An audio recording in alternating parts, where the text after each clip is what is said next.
అంగట్ల అన్ని ఉన్న అల్లున్నోట్ల శనుందన్నట్టు మార్కెట్లో అరటి పండ్లకు 60-70 రూపాయల ధరున్నా అవి వండించే రైతులకు మాత్రం అరిగోసైతుంది రేట్లు గిట్టుబాటు కాక.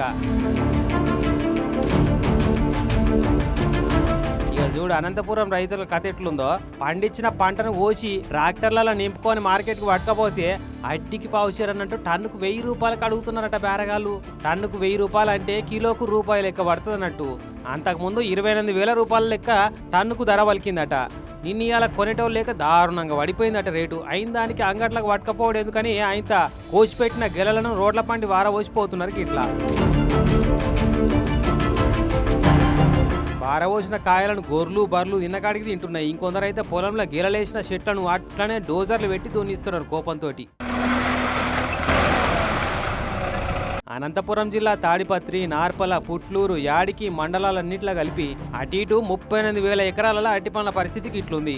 అమ్మ పోతే అడవి, కొనబోతే కొరివన్నట్టు ఉంది మరి కథ. చెట్టు మీదకెళ్ళి కోసి కొంట పోతే ఖర్చులు గిట్టుబాటు అయితే లేవని అట్లనే ఇడిచిపెడితే అట్లనే కాయలన్నీ పండ్లు మగ్గుతున్నాయి ఇట్లా.